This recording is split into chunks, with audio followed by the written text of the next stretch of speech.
welcome to Pittsburgh Sports Line. We're having some technical difficulties, but we'll handle that. We got Z's running a little late. Thanks for watching us on Verizon 32 everywhere in the Pittsburgh area. Comcast 7 only in Bethel Park. Appreciate all the great feedback. On Pittsburgh Sports Line, we hit a brand new high. 2,920 people have liked us. Thank you very much. We appreciate all those likes. Now, we have a great day in sports. I'm Al Levine, the Talking Machine. We got Chip the Prophet Hayner, Smoking Jim Frazier, and I was supposed to pause for about 10 seconds, but he's not here yet. Zach Brenner's in transit right now, 3 stop signs away, he told me. So he's getting close. We start with what's on our mind, and we're going to do that right now. Smoking Jim, we're going to put you up first. What's on your mind, Smoking Jim? Hey, thanks, Al Levine, the Talking Machine. And if you want the green, you got to see Levine. Where's that green pen I gave you 2 weeks ago? You know what? I'll tell you what. That's what? That's you left it in the hospital? That's in my vehicle that's totaled. Oh, that's right. This is your welcome back show from your second visit to the hospital. Thank you, sir. Look at the shape he's in. He's in rehab. I mean, for not the Gateway rehab. Oh, no, you went to Gateway High School. Oops. I mean, you're working out to get healthy again. Hey, thanks. And you look good there, buddy. Well, I want to thank you and Chip and everybody else for all the prayers. I appreciate it, and it was a speedy recovery, I tell you that, brother. Well, we haven't stopped praying, just so you know. Hey, for you. Thank you, brother. 1-800-EDGAR.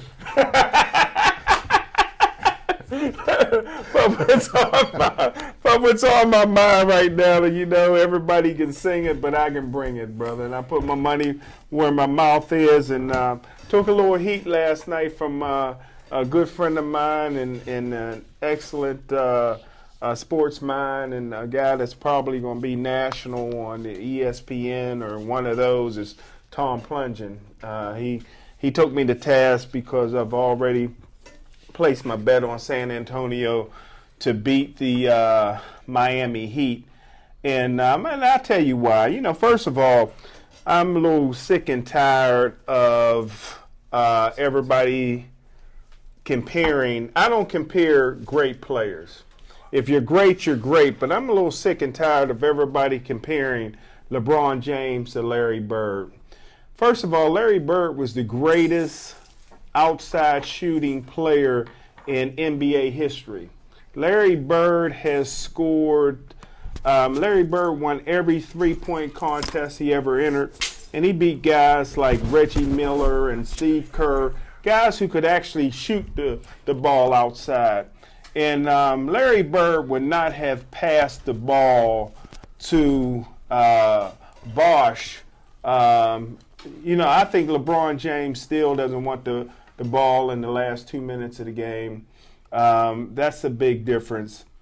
This is a guy who, Bosh is 6'11". I don't know why he's hanging around the three-point line anyway.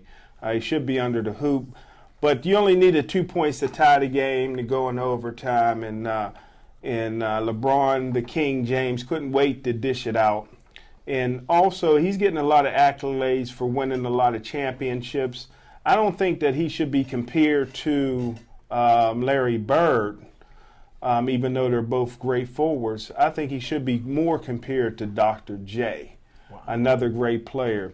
See, how many championships would LeBron James have won if he'd have stayed in Cleveland? I don't think he'd have won any yet. He's been in the league 11 years.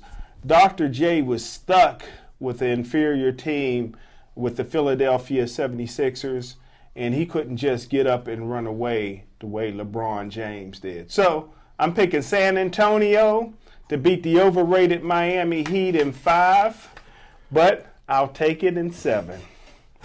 And that's what's on my mind. Thanks, Smoking Jim. We'll revisit that, but I do have an NBA segment later on, so we'll go there. Oh, Zach Brenner, welcome to the show. Little Z! Zach Brenner, what's on your mind besides your travels? Well, I'm going to take exception right now to my colleague Jim Frazier trying to say that LeBron James isn't on any kind of level with Larry Bird. I mean, LeBron James might be one of the most physically strongest NBA players to ever come into the league.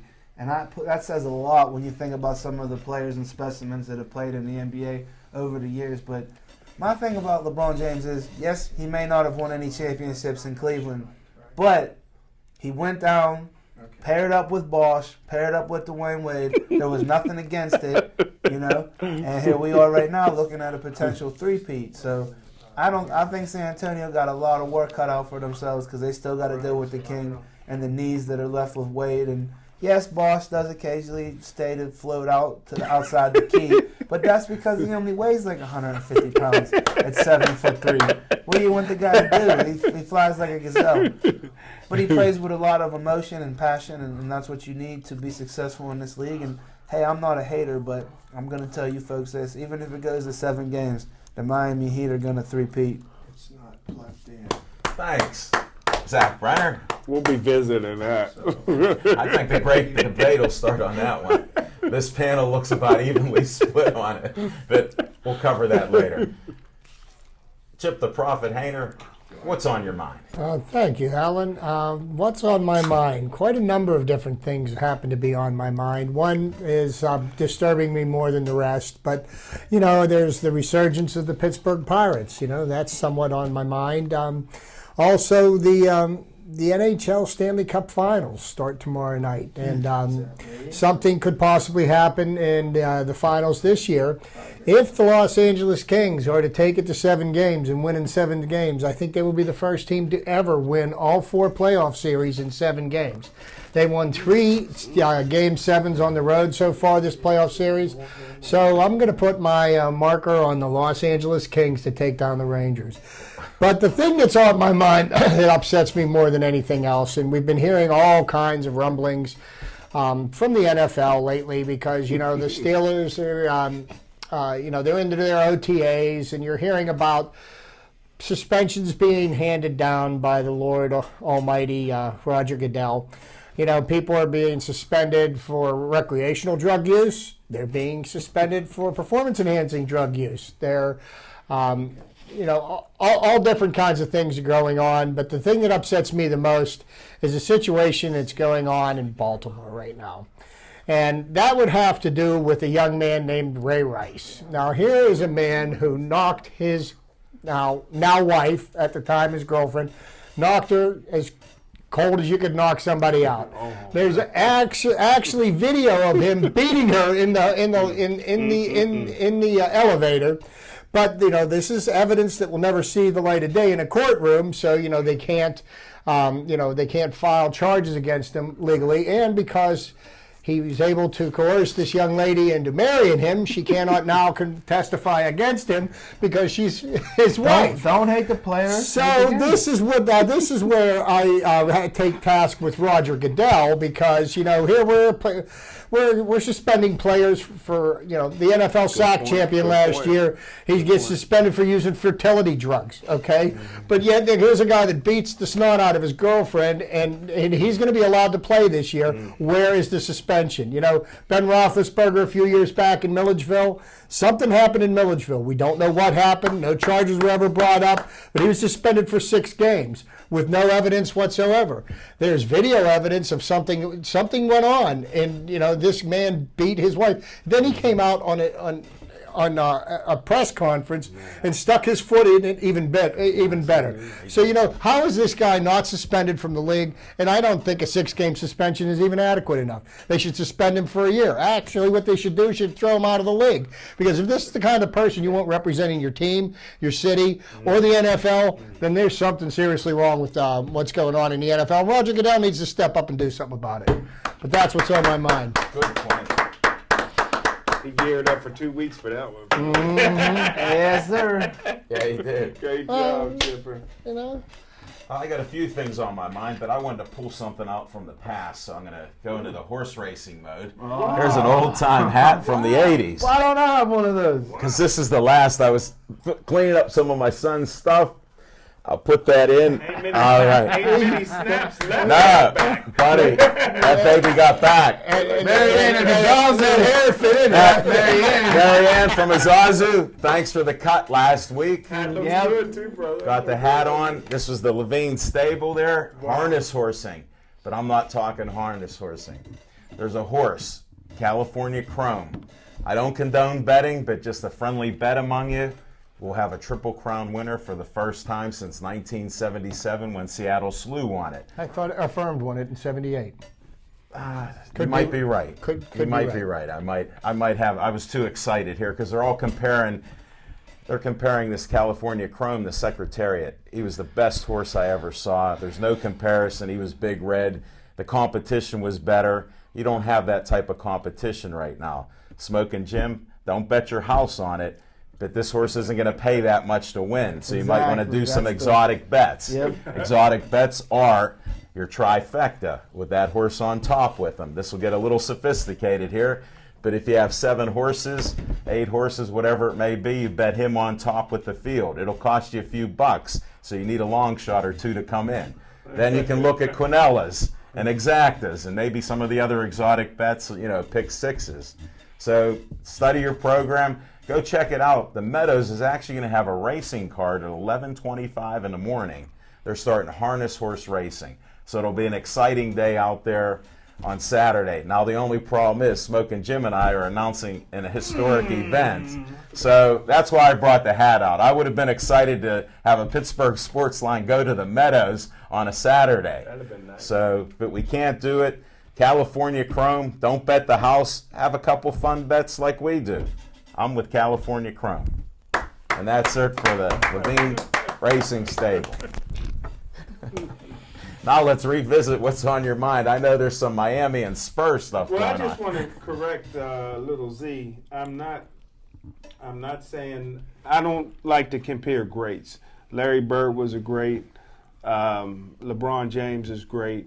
I think that all but what I'm time. saying, what I'm saying is great, but everybody else is saying that LeBron James is better than Larry Bird. And nationally, if you've been listening to the shows, and I'm like, why are they throwing Larry Bird under the bus? In the last 2 minutes of the game, there's nobody I would take over Larry Bird. And there's a whole lot of people I would take over LeBron James. And you would agree with that, won't you? Well, here, I got to interrupt you 1 second. Jerry West, with money on the line with the Lakers. Well, Jerry West. He West took that ball with the end. Well, Jerry He took West that didn't surround himself with the best people, and I tell you why. Because the image of the NBA is Jerry West, and he doesn't get anything from that. So his Team West didn't get him no money for that. Well, the I'm not worried the about NBA been milking that for a long time, You brother. make a good point there. Nobody milks French Lick, Indiana, where Larry Bird is But from. to speak to Jim's point, and this is one of the things that I do agree with Jim on this. LeBron James is probably the best player in the NBA today.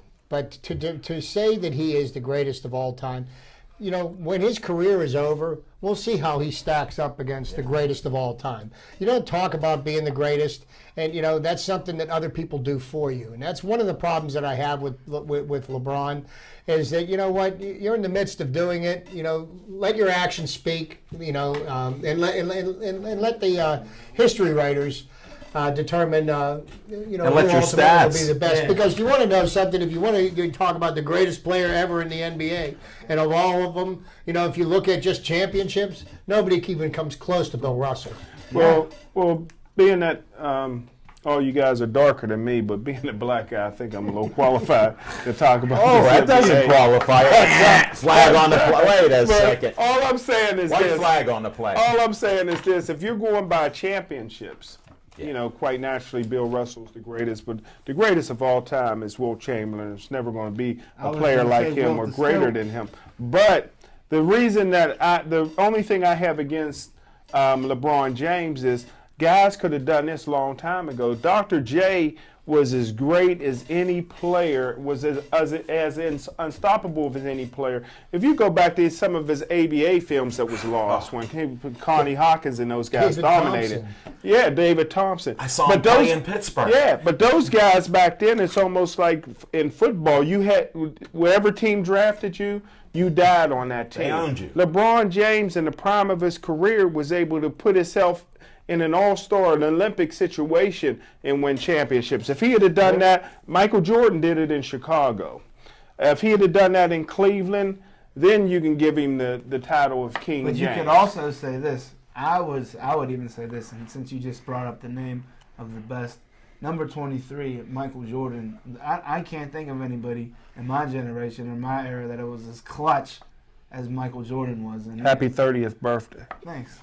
Appreciate that. I don't feel any older. Where'd that come from? But that's neither here nor there. Michael Jordan's number was 23.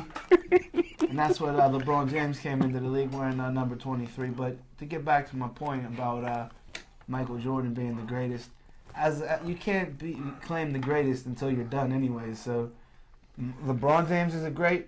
Kobe Bryant's a great. Like there's some great ones right now like that are still playing in the league. But Dirk Nowitzki, I like him.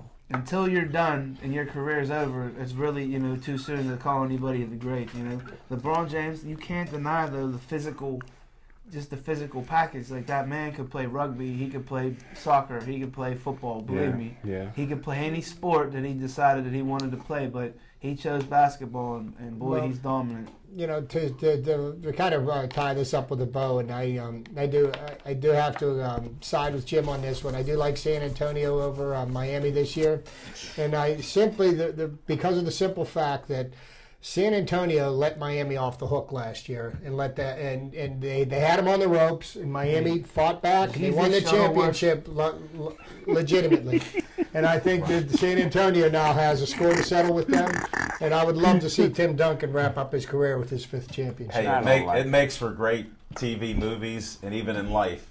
But I'm going three-peat only because they put that all together for a reason. I go with the money. Smoking Jim talks about money. Who put this money together? If you were on those teams and you were a superstar, I want the best players around me, and you'd move wherever you want to move. Mm-hmm. So I'm going with money, three-peat, and it's only an opinion because I'd love to see Duncan win it. Do you know who had the best record in the NBA this year? San Antonio Spurs. Wow. Didn't Boston have it in hockey?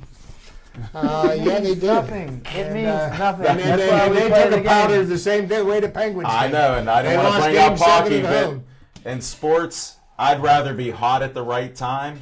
I'd rather have a couple horses, like, no pun intended here, for the big event. And that's how you go. And that's what makes opinions. The facts will be the W's. And to finish it up, legit, like, think about this in X's and O's on the basketball court. Who do the San Antonio Spurs have that is really going to contain and stop LeBron James? Well, the 2-minute warning. Smoking Jim's on the record. If you see how LeBron puts in his work, though, 95% of the time it's done before it even comes to that because he doesn't want to come to that. Yeah. If you get it done early, you don't got to worry about that. Well, all I can say is this. Everybody's saying that the Miami Heat is very hot right now, which they could be, but they didn't beat anybody in the playoffs. The East is very weak. San Antonio earned their bones. And for the first time in Tim Duncan's life, he stood up like a true black man and says, we're going to get it done this time. Smoking Jim, whatever they did to you in the hospital, I'm going to get a list of your medication. Did you bang your head on the windshield? ratings are going through the roof in the Hill District and Homewood. You name it. You name it. Mount Oliver. God's country. It's blowing up right now. It's blowing up right now, man. I think we got enough. Any other revisitations? I think we beat this NBA horse. Yeah, pretty strong. So you like the Heat in how many games? 7. Down to the last minute. San Antonio in 5. What's the odds in Vegas? No, I don't condone betting, I want to tell you, but he does tune in there. Well, put it this way. Right. If San Antonio wins in 5, maybe we may be able to get the Levine stable back. Whoa! I'll let you hold the hat then for luck. Hold that for luck. And don't put it on your head. It barely fit mine. I had to strap that on. Stop that. All right. We're at a Sip Sports Bar right now. We had a great show last night, and hey, guess what? It must be hat week. I got to thank Bob Crescent and Rosemary Skaggs, great guests. Smoking Jim, they always said flip that lid up a little bit so you can see your eyes. That's John number 2. John the Tiger Kiger's got the camera on me. Thanks, Bob Crescent. And he even gave me a pen now. It's been taking video of me all day because I see it on my computer. So I don't know what this Empire Investigations is all about, but just watch yourself. It might be GPS. It could be recording everything. He said it would. Give me that. We'll hide that for right now. But we had a great time with guests like silence over it. Yeah, he said it hasn't been quiet yet. There, that mic's almost wore out. But we had a great time there. Of course, the meatball hoagie. Like I had the best one last night. I don't know about 2 weeks ago, but somebody was talking about that one. And tonight, shout out to the Campides for your pizza, 50 cents a slice. Thursday night, 25 cents a slice, so we appreciate that. Now, I need a little close-up because next week we're going to have, I don't know if the Tigers camera can get it. We heard he could with that new camera. This is a very small promo. But on the 14th at Stage AE, we're going to have Gladiators of the Cage. And we have their guests. Now you're telling me we can't get a bigger one of those? This is all I was given, my friend. Wow. You know, we're on a tight budget at Pittsburgh Sportsline. They didn't loosen it up.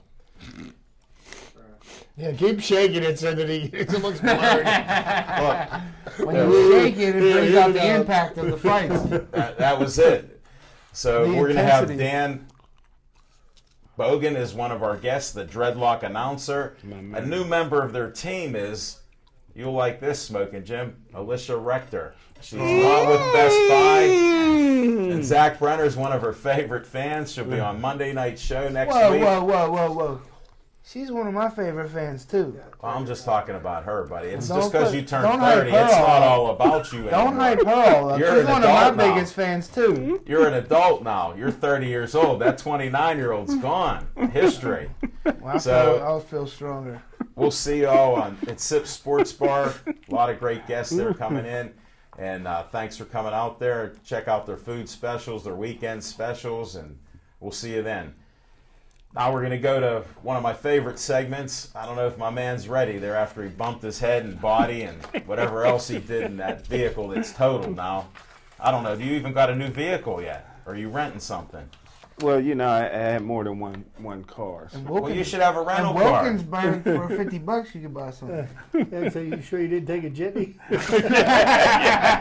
You know I'll drive you anywhere. Just give me a call. Rent and roll. Definitely. Yeah, the jitney let me off two blocks up from the police Is station. that why you were at Park? Yeah. The It jitney went- let it me went- off the Bethel Yeah, Bakery. it went pull into the Bethel Park Police Station I for don't some know why. reason. They're big fans of Smoking Jim. They're watching you right now on their break. They got a little break room and they're watching you right now. I appreciate We're going to it. go to Fiction and Fact from Smoking Jim's Almanac. Thanks, Al Levine, the talking machine. I tell you what, on this one, we're going all the way back to either 2001 or 2002. Wow. And I tell you what, it was. We're going back to the Mellon Arena. Yeah. Sold out Mellon Arena. And I tell you what, brother, it was after a Pittsburgh Steelers football game. The Steelers won. And in the stands, you had players like Hines Ward, Plexico Burris, Casey Hampton, Joey Porter, and many, many more. Watched a sold-out game featuring a high school out-of-state, two out-of-state teams. One of them just happened to be a Catholic team out of Akron, Ohio. And they were ranked number 1 in the country, and they featured a young kid named LeBron James. And all the superstar Steelers came out to watch this guy who was a superstar even in high school. And I tell you what, LeBron James was one of the most unselfish superstars I ever seen. They blew out the team that day, and he was phenomenal, making passes, making dunks. Catholic school? And Catholic school, doing his whole thing. And I tell you what, even the last 2 minutes of the game, because the whole team was great that he played on, but even in the last 2 minutes of the game, he, even in high school, didn't take the shot. So that's my fiction and fact from Smoking Jim's Almanac. He's not a hater, folks. He's no hater. He's fiction. I Got mean, to- fact. got to I mean, see- I don't know. We'll see what happens. Got to see LeBron Like James. he sees it. Got to see Yeah. LeBron James play here in Pittsburgh, and his high school team traveled all over the country in high school. Everybody wanted to see him. I remember that. That's so far back, even I remember that. I appreciate it. Thanks, Smoking Jim. Now, one of my other favorite segments, Chip's Trivia Time. We've been waiting 2 weeks. Here we go. Okay, well, first thing I'd like to talk about with Chip's Trivia Time, and I hate to do this to my friend Jim, but we got to give a shout out to Steel Valley for winning the AA Yes. Whippeal title. That being said, they subsequently bowed out in the first game of the state playoffs. Yes. Correct. But the reason that I brought that up, I want to find out. wanted to give Zach a little, shout out for the Steel Valley Ironmen. But there's something that's pretty amazing that happened in high school baseball this year. My young man that plays at Blackhawk High School. His name is Brandon McKay, and he challenged the national record. He went 69 scoreless innings. Which is unbelievable. Which is pretty much unheard of, because I think the longest streak in professional ball was either 55 or 58 innings. It was done by Oral Hershiser back in the I think it might have been the 1988 season. But that's a pretty amazing feat. And unfortunately, in the championship game was when he got roughed up, and he lost his title there. But I think that young man, Brandon McKay, you need to take some note of that local product and see, if what he did in high school translates into a major league career. Also, I'd like to make note of another baseball great. The person that held the longest consecutive game streak prior to Cal Ripken, Lou Gehrig. They called him the Iron Horse. And he did a number of amazing things in his career. And one of the things that he did, on June 3rd, 1932, he was the first American League player to hit 4 home runs in one game. Really? First American League player. Now, because I brought up Lou Gehrig, also on June the 2nd, 1941, was when Lou Gehrig succumbed to the ALS disease. And he passed away, and there was the famous speech that he gave at home plate when he told everybody that he was the luckiest man in the world. But getting back to the first major league player to hit 4 home runs in a game was in, let me see, this was back in, I think, 1904.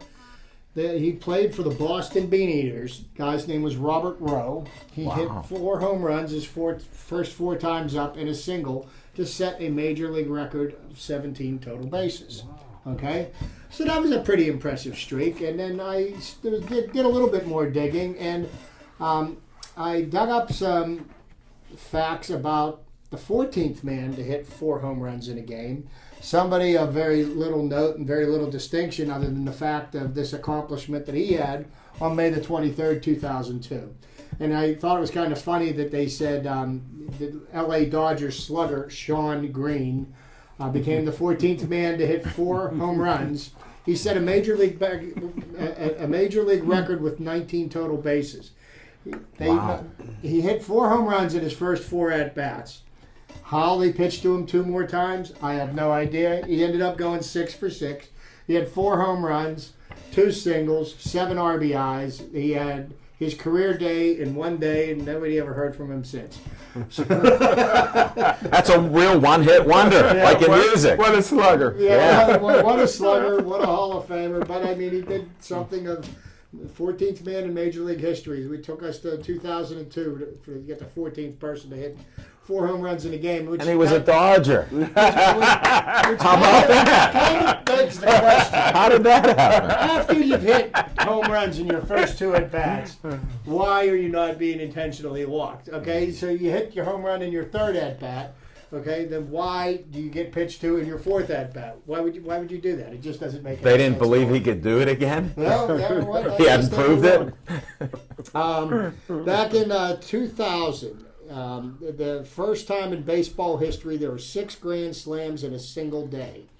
Anaheim's Garrett Anderson hit the record breaker off of Kansas City's Chris Russell, J.T. Snow of San Francisco, Brian Hunter of Philadelphia, Jason Giambi of Oakland, Los Angeles' Adrian Beltre, and Sean Green again connected with the bases loaded before Anderson. The old mark of 5 was set in 1999. And what year was that again? That was in the year 2000.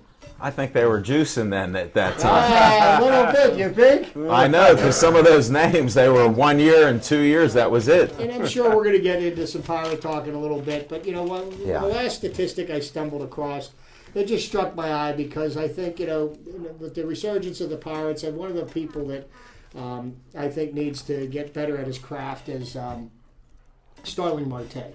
Starling Marte is on a pace to break the major league record for strikeouts in the season, and I believe he has struck out 64 times, and we are just slightly over the 1/3 mark in the season. So, you know, that's a pretty staggering statistic when you think about it, and it just seems like, you know, in baseball anymore, you know, the strikeouts don't seem to matter, you know. And I remember Right. when it was an embarrassment if you struck out. You did everything you could to try to get the bat on the Right. ball. It was better to make it out hitting the ball than it was to get struck out. You get struck out, you got heckled, you got ridiculed and everything. But nowadays, nobody seems to care. So I ran across this stat here.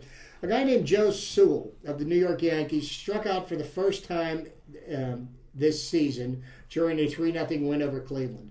Sewell would strike out only 3 more times in 524 at-bats over an entire season. That's 4 strikeouts That's in a 4 whole year. strikeouts in a season, and I think Starling Marte eclipsed that on opening day. Well, I'm glad they set Starling Marte down for a little bit because he'd Didn't be they? over 70 and moved him down in the order. That pressure was getting to him at the leadoff spot. I think with anything that Starling Marte's play has shown that he's not a leadoff hitter. I think he's much better in the 5 or the 6 slot in the lineup, maybe even as far down as 7, but he's definitely not a leadoff Maybe batter. Andrew at the leadoff. Huh? I would not. No. I would not do that. Actually, to be honest with you, what Josh Harrison has done in the last 3 weeks, he's earning a spot on that roster. Leave him there. We'll get in the pirate talk in a little bit. Let's get to Z time since he's here and prepared for Z time. I almost fell asleep during fishing and factory.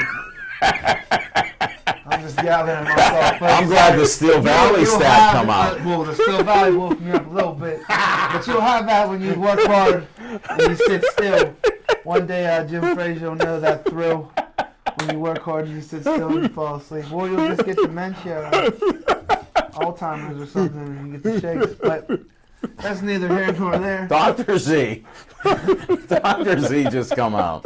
That's neither here nor there. Okay. Not to condone gambling, but as a well-known gambler who's gambled on 2 turtles racing on the sidewalk, I would be a little bit reluctant to put a lot on California Chrome, even though we know as a heavy favorite it's not going to reap a lot of dividends, such as like betting on Floyd Mayweather or a huge favorite.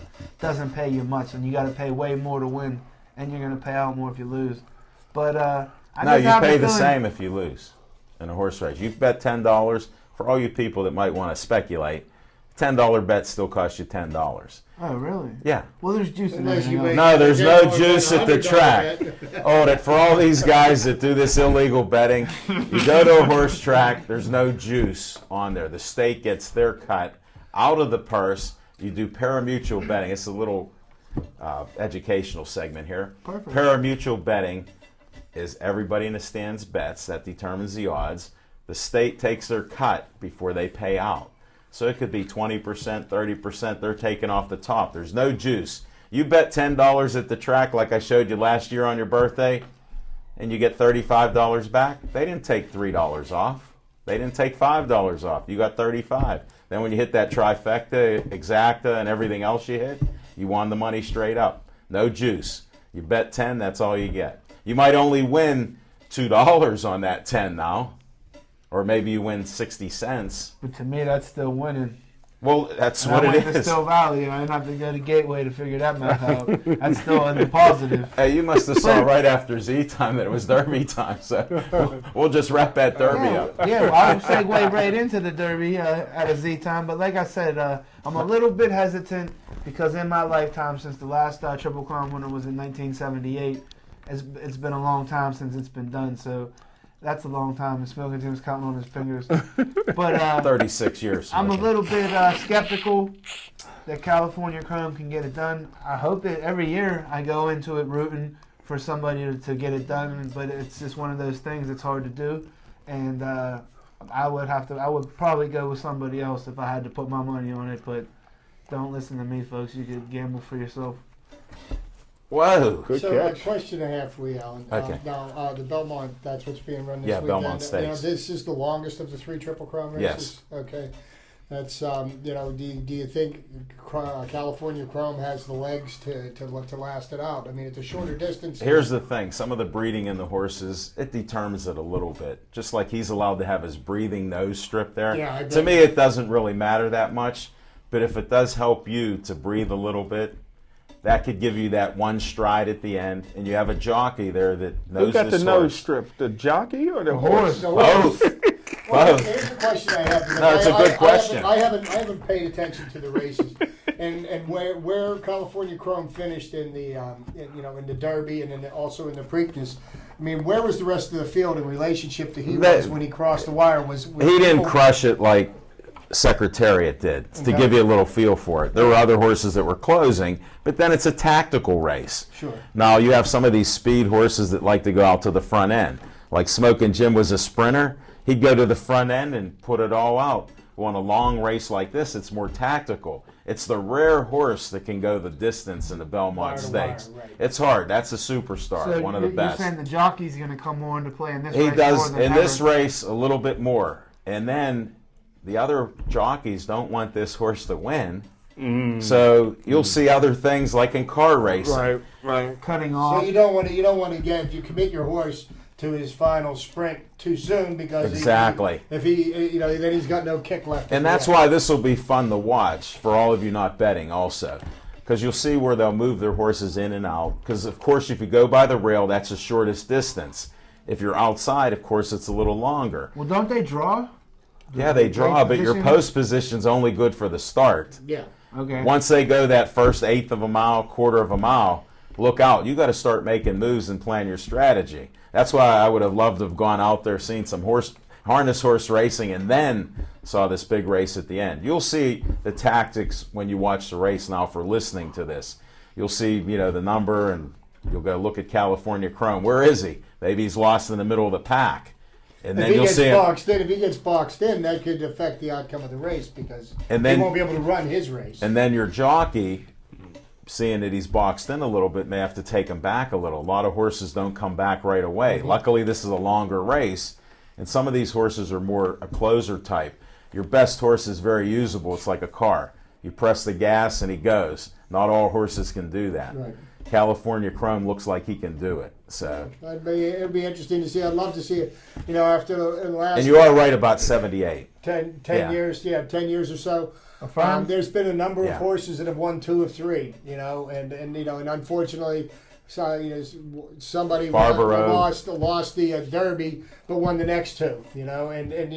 And it's kind of nice. It gets a little bit of excitement going. Give you some reason. I mean, if there's nobody that's able to win the Triple Crown, the Preakness becomes kind of a moot point. It does. So, I mean, that's just part of it. It's very strategic right now, too. So, it makes for interest there. So, that's our Derby segment. Enough of the horses. Let's go to Bucko Baseball. Yes, sir.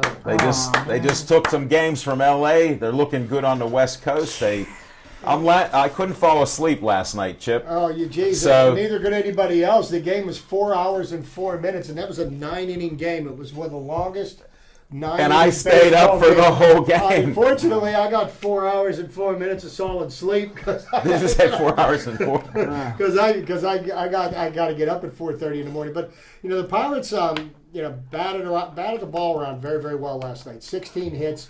I thought the most telling statistics of what the Pirates did to the Padres last night was Padres pitchers threw 269 pitches, over the course of that game. And Smoking Jim, that's a lot of pitches. That's basically roughing up a pitching staff, which can only bode well for Destroying them tonight. But historically, the Pirates have very seldomly fared well on the West Coast. Last year, we started out the season when we started out 1-5. We got swept by the Dodgers. A team at that time that was in disarray.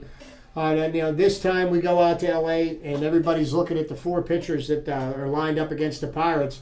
And right now the Dodgers probably have one of the best pitching staffs in baseball. Their team ERA, all their pitchers, their ERA was either between 2.5 and 3, or in the very low 3s. And the only person they didn't see was Clayton Kershaw, but they roughed them all up pretty good. They did take it on the nose Saturday night. They got felt pretty good. But, Sunday night on national TV, Andy McCutcheon showed you why he won the MVP award last year. Yeah, he did. 2 doubles and a home run. Could you fill me on something I'm missing? Did Puig do something that made somebody upset? Blast or something? Yasiel Puig is, to put it immature. To put it in the terms of my father, he's a hot dog. One of the standards in baseball always has been is you don't show up your opponent. So like when you hit, you crush a ball, you don't flip your bat, you don't sit there and admire it. You just trot around the bases. And Puig is one of those guys, like, every time he does something, he has to gyrate or gesture or something. And in the game of baseball, it's something that's been frowned upon. The baseball one of those unsung rules. Yeah, it's Unwritten rules. Yeah, there's a whole bunch of there's a whole I'll write them down for you. I'll explain it to you. You don't do that. How to retaliate, when to hit somebody, when to... But here's the thing about him, now you see When to hit the ball. You see Starling Marte, and he's batting .245, and he struck out 486 times, okay? And he gets a nice hit, and then he flips his bat. I think that's a little odd, but here's Puig. He's batting .340, okay? Leading the league, and he's getting it done, and it makes a little bit of a difference if you can, if you're going to talk to smack, you better be able to back it up with your performance on the field. And right now he's doing it. He's a young kid, and he's just some people say he's exuberant. Yeah. But I said just immature right now. I guess it was Steve Blass or somebody that really got offended or upset by something that he did. And Steve Blass is an old school ball player, so. Some of the old timers they take exception to that. That back in the day when I was a child growing up, you did that against Bob Gibson. I guarantee you were going to wear stitches on your rib cage. It was just one of those things that happened. But and that's why they don't fear a lot of this stuff. Themselves, though, for the most part in baseball, though. They were allowed to come inside a lot on it, and we grew up in that era doing that. You knew that if you crowded the plate, there was a baseball coming at you. You couldn't be like a quarter inch and leaning over. But also, by the same token, we were taught when we were children how to get the hell out of the way, because you know what? Somebody threw a fastball at you, it hurts. Okay, now, you look at you'd see those. You'd see marks. I don't have any here tonight, but you'd see a couple marks right here. Yeah, the seams would be right on your arm. Out of the way of the ball, and I don't know. So is it a better place? I don't know. But does it offend me that much? Not really. Who cares if he flips his bat? I'll tell you how you take care of somebody who flips their bat. Beat him. That's all. The wins, they neutralize I'm pretty that. sure that every home run hitter of my era has some kind of, Sammy Sosa, they all do. Every time, everybody does something, That's the way professional sports have gotten. When I was growing up, it was like, act like you've been there before. It's no big deal. It was a whole generation. You gave the football to the ref. You didn't sit there and gyrate and spike the ball and all these other kind of things. But it's the entertainment value of sports, and people pay a lot of money, and these guys. It's entertainment, like you said. Here's a Sharpie for the football. Yeah, there's a Sharpie. But the Pirates pitching staff is starting to come around a little bit. They are. The pitching staff has been more suspect than anything else this year. You need a driver. Brought up Brandon Compton. They got rid of what's his name, Wadi Rodriguez. He just simply wasn't getting it done. I'll drive you around like Bumpy Johnson. What happened over there? What are you guys doing? Did you wake up?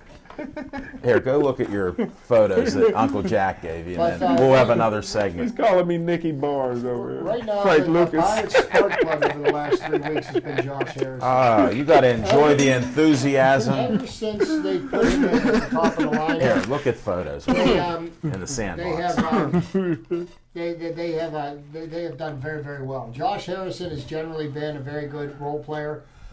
You'd put him in for 4 or 5 games, and then he would show you why he was A platoon bench player, right. But, he, Maybe he'll stick a little more less this year. people have been screaming for Gregory Polanco to come up now that he's playing so well, but we do expect to see Gregory Polanco up before the end of the month. And one of the things that's being bantered about now is, do we bring him up during a homestand or do we bring him up on the road? There'll be less pressure on him on the road. I say put him under pressure right at home. See what you're made out of. I mean, all the great players start somewhere. Well, what Bring I him would at think home. would be a thing to do if you wanted to get somebody's attention. Sit down Starling Marte, put Gregory Even Polanco in left, and keep Josh Harrison in right field. I think he's earned the position. Yeah. Maybe somebody would get a message that they need to work on their craft. Okay, thank you. No, I got to agree with you there. One of the things that frustrates me about Starling Marte, and the kid is an extremely talented baseball player, and I think he's going to be a great major leaguer. I just don't think he takes his craft seriously right now. He just seems like he loses interest. He seems like a Lackadaisical. an immature child, as you were speaking before. And I think really, if he would just knuckle down and apply himself, he could be as good an outfield as there is in the major leagues. But I think he's just got. Well, time will tell on that, but one of the problems, I think, is when you give a player like him, who needed seasoned a little more, money like that, think about, we've seen it how many times. Some of these players don't ever overcome that big contract. And he did get it very young here. Yeah, So we will have to see on that one what happens to him. Because I'm a little worried about getting that big contract and then striking out even more and dropping through the lineup like you're a lead balloon here. Well, if he's got a great role model to follow. He just looks over to his left and center field, and I think Andrew McCutchen has shown, what hard work and dedication to his craft are. I mean, Andrew McCutchen is as good a ball player as you're going to see in the National League. No Well, they question. may. Greg may come up here. Polanco may come up here. When you were in the sandbox, he was just talking about really? that. Yeah. That's all right. We will When see you him see before some the of end the month. the ladies in some of these pictures, it's easy to get distracted, especially when you're Jim Frazier. Well, that'll happen. But that's our Pirates segment. Let's go Pirates tonight. I'll be there Friday, Saturday, Sunday, watching the Pirates take apart the Brewers, who've been their nemesis this year. I'll be looking forward to watching that. Look at Chip behind home plate when he puts up those pictures with Stephanie there. Now we're going to go to some boxing. I don't know if you can pull up on this one here. I'll try to hold it steady. Hey, folks, security is available. We have no problems. It's all been set. Doors open up at 11 o'clock at the Y on Center Avenue, Smoking Jim. Where's that at? Right in the Hill District. Upper or lower? You got to go there. Center Avenue. It's Upper Hill. Let's go. Thank you very much for that. We've got a great card there. Rayco War Sanders. I know, I'm girls. trying to read while I'm looking at this. Rayco War Saunders ring card girls are going to be there. Smoking Jim can't wait. There's entertainment afterwards. $10 per ticket, $15 at the door. Just tell Goldie that we sent you there. Pittsburgh Sportsline. See Coach Rock out there. You got young Spadafora, young Saunders there. They're fighting. 8-year-old boxers. We got 10 bouts, they said. They didn't give me the information as of today, so I can't put it out there. You'll see stuff on Facebook that will try to promote it. Smoking Jim and I will be announcing the fight ringside, and it should be a great day. There's entertainment after the fights. Smoking Jim said we'll be out of there at 3 o'clock. So figure on 5:30. Well, I was approached. At 3 o'clock. Well, a true over story. I was actually approached and asked if I could be on the scene for when Batman leaves to be able to fill in and pick up. Because I said I didn't want to steal his shine, so we'll let him go till halftime, and then I'll come in and I'll steal First the show. intermission. Yeah, I'll come 3 in. o'clock. One of the You know what? Frankfurt But all the sweeties that he have, they're coming late for the entertainment. So all you girls that Smoking Jim has said hi to, the new girls, the nurses from the hospitals, and the lady doctors now, you better get there early at the fights. 1 o'clock. Smoking Jim, what do you Smoking think Jim about this? He doesn't have Obamacare, girls, so his pockets are light. He don't got that heavy money. I told you what to Unless do he got about Edgar that, Jim. Snyder. He better get Edgar Snyder. Edgar Snyder doesn't take a small case, and Smoking Jim's walking and talking. He's on TV. Never He should pay. right now have a tourniquet around his neck When and I was everything doing else. work, when I was doing work for Councilman Dan Gilman last week, I ran into Edgar Snyder, and one of my guys begged him, and he went, and that's what he does, because there's never a fee unless he gets money for you. So. And he never Quick goes to little shameless court. Plug for So everybody knows, I saw Jim limp. You know what? I saw him magically appear here. I didn't see him in a vehicle. I'm sorry, So but I want to know where the Batmobile is. Or that pink shoe that was on your Facebook if I thought page. you were too injured, I would just take you behind the shed and just put you out of your misery. We didn't talk about the hockey playoffs tonight. You know what? It just popped up. NHL, NHL. LA Kings. LA Kings, New York Rangers. You know, the lowest price ticket for tomorrow night's game in Madison Square Garden. Like The 400. lowest price ticket is over $1,000. Really? That's for the nosebleed seats. Wow. Because now all of a sudden, all the all of the beautiful people want to go and watch hockey because it's New York and Los Angeles, the top two television markets in the country. Yeah, why not? That's pretty much of an amazing story. The Rangers run to the Stanley Cup. During the series against the Penguins, Martin St. Louis' mother passed away, and it seemed like the team rallied around. They did. But you know what? It always takes a spark of something. You hate to hear somebody's mother died, to do it. But all of a sudden, St. Louis, maybe that burden with his mother, was lifted, and it inspired everybody else. Who knows? Yeah, and I'll tell you what, the Los Angeles Kings, 3 7-game series they've won in the 7th game. I don't think it's ever been done 4 times in a row. I'd have to check our records. That may be one of your future trivias after this. We could find out. But here's something I know will get Zach's goat. I was riding my way in this, the talk all over the radio is who's going to be the Penguins' next GM. And there's been some talk about Pierre Maguire, who's an analyst for NBC, who's been interviewed twice for the job, and he's under strong consideration. And his comments about the Penguins were that the Penguins are a shutdown defenseman and an elite goaltender away from being a Stanley Cup champion. And apparently he doesn't think that that elite caliber goaltender is on the roster today. Well, time will tell with that one. We'll see what happens. I don't think he'll get the job. They may go in-house, which I don't agree with. Now, they interviewed a guy who was the general manager for the Carolina Hurricanes for 20 years, when actually he was part of the group that bought the Hartford Whalers and then moved them from Hartford to Carolina.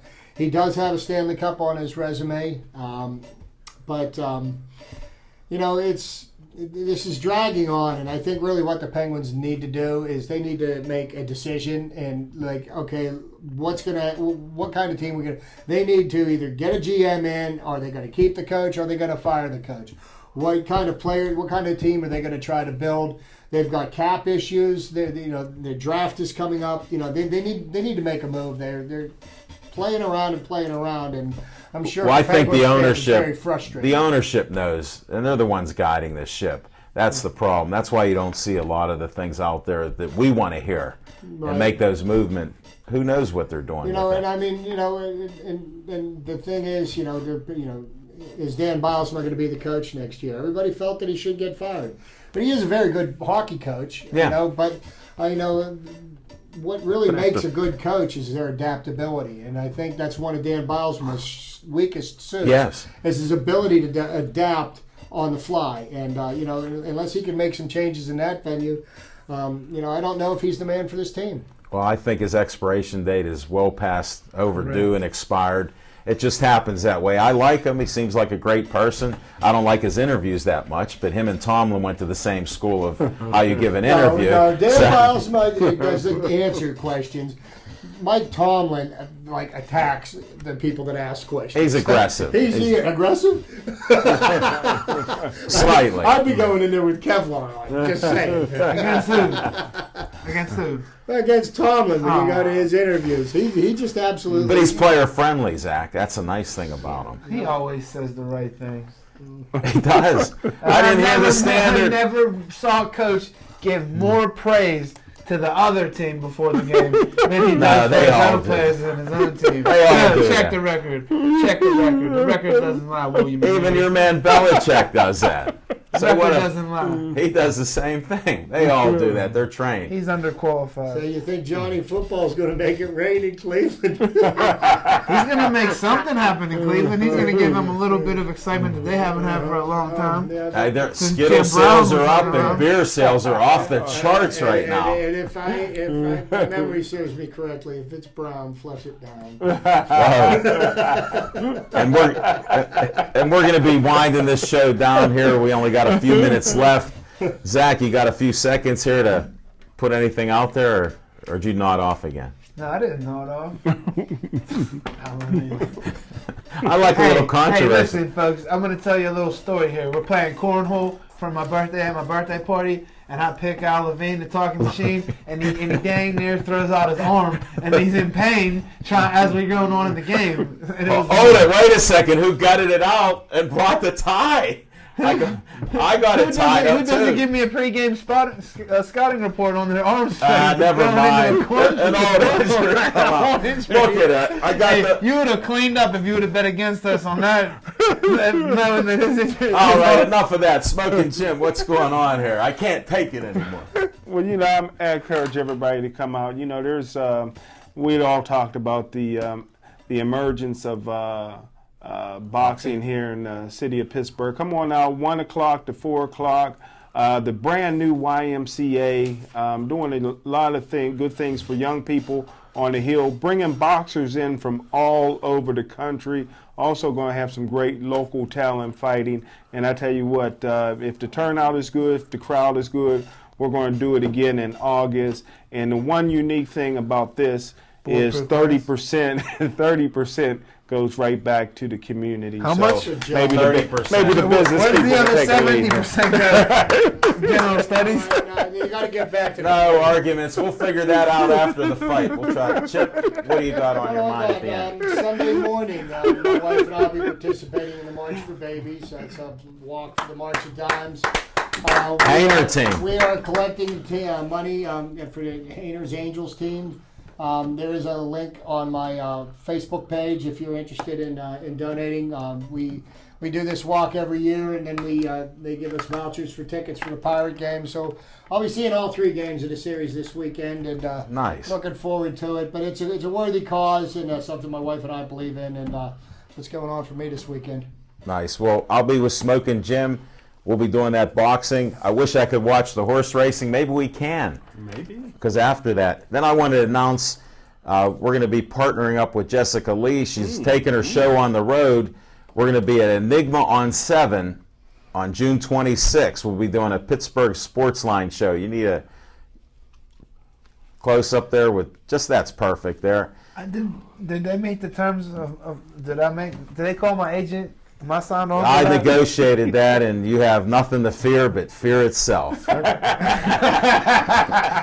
that's a throwback to FDR. Yeah, that is. No, I put a lot of Winston Churchill quotes. We'll get one of his up there for you once you're there. So, but no, we got a lot of great things. Thanks for watching the show, folks, and I appreciate all the help we have here in the studio. We got John the Tiger Kiger. John, my man John, the new John is making me look good here, although Tiger can't get that in the control room with Chris Satter and George the Ghost Bronte. Uncle Jack Brenner, I was at the party. Can you pull up his collage? He actually did a lot of Pittsburgh Sportsline. Chip, here's some for you.